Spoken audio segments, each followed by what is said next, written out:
Hello, welcome to Blunt Truth Knife Reviews, and this review is about the Boker Subcom F, and this will be the first review so far to date that I live up to my name with the blunt truth, because everyone that reviews this and has it and uses it, I think they use it, I kind of in doubt of that, they seem to like it, and I don't like it.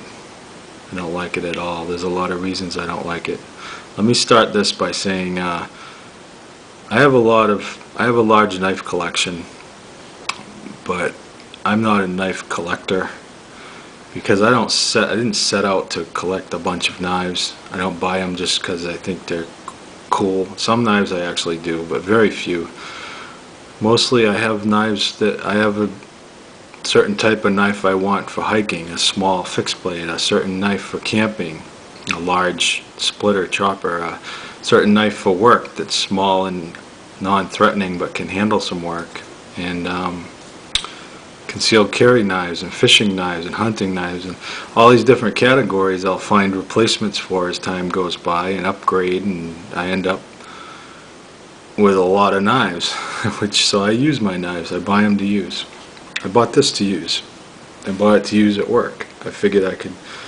Everyone gives it good reviews, and I mean everyone. This thing gets a lot of good reviews, and I'm gonna make some. I'm gonna make enemies with this review, but a lot of people that own it are gonna disagree with me.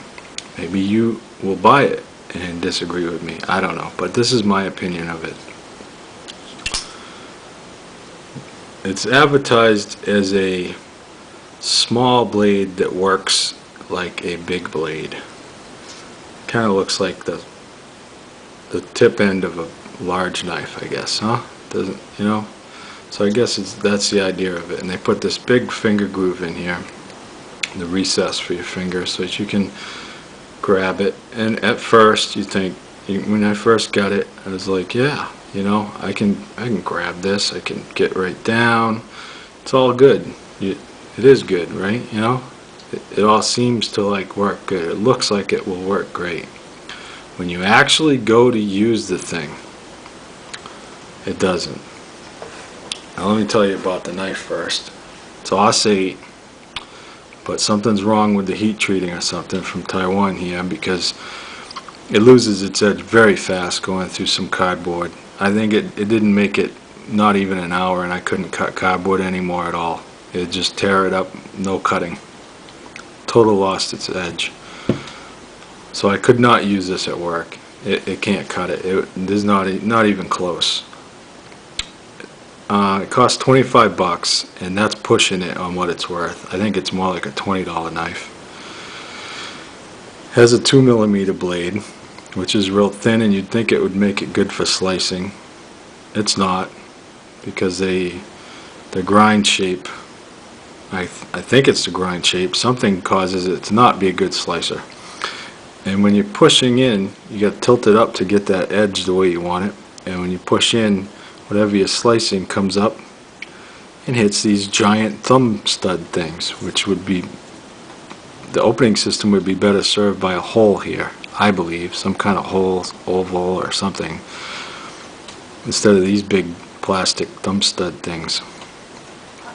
You know, it's aesthetic. It looks cool. It's a cool looking knife, but functionally it just doesn't work. It's got this big pocket clip, and that works okay. You know, it goes in and out of your pocket well. It stays well. It's kind of wide. So when you got your hand, when you're doing your hand in your pocket by your knife thing, this is always right there with your hand. But it's thin, so that's not a problem. Lately I've been using it as a money clip, which I think is about the only duty it can handle, and it doesn't do that well because it's kind of heavy for a money clip, but I still think it's cool looking. So, you know, I'm trying to give it some kind of use. I spent the money on it. I'm trying to get my money's worth here somehow, because it sure as hell doesn't cut for shit. All this jimping around it, all over this little bit on the blade, all over here, on the back, for some reason on the back, all across here and on the friggin' frame lock bar here. It's supposed to give you a good grip on it. Sure it does. Gives you a good grip. Too good a grip, really. Totally unnecessary to have this jimping, because what happens is when you gotta really hang on to this thing if you're gonna use it, because it's flat. To keep it going straight through cardboard, which is what I use it mostly for at work, you gotta really hold it, and you gotta really push on this, and that pushing down on the back causes this to push down on your finger, and everything squeezed together, and it rips the hell out of your hand. It digs right in. These are jimping everywhere. Digs right in. It starts to feel like saw teeth. It's totally uncomfortable. And I mean, my hands aren't the hands of a farmer or something that's been doing construction all his life or anything, but they're not. I got some calluses here. I've been working all my life. It just doesn't work well for me, and not holding the edge is the bottom line right there. So this is all steel. It weighs 2.5 ounces. 2.5 ounces for a 2-inch blade knife. That's too heavy. Too heavy. And it's really not small.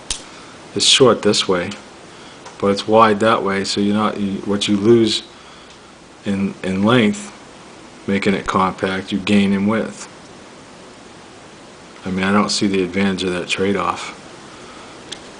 And this is grooved in, so I guess so that your finger definitely isn't going to slide up on the blade if you're stabbing.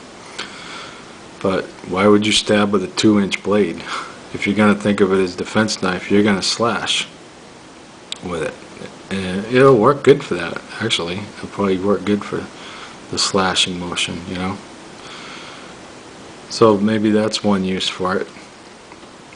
But if you're going to carry a knife just so that you can go like this and slash somebody's throat, that's kind of narrow-minded. There's a lot of knives will do that, and also function as daily use knives. So why get a knife that can only slash throats? But if you like it, try it out. It's only 25 bucks. It's got this plastic cover over the actual frame piece, liner. I guess it becomes a liner because they threw a plastic cover over it. Some people change these covers out and put a nice piece of wood, which improves the look of the knife, that's for sure. I like the look. It looks cool. It just doesn't work. So I'm going to show you how it works. You watch part 2 on this. I really suggest you do if you're thinking of getting this. Watch part 2 and see the cutting of wood and cardboard on it, and we'll see. I'll show you. I'll give it a fair test, a fair shot in front of the camera for you. End of part 1. Thank you. Bye.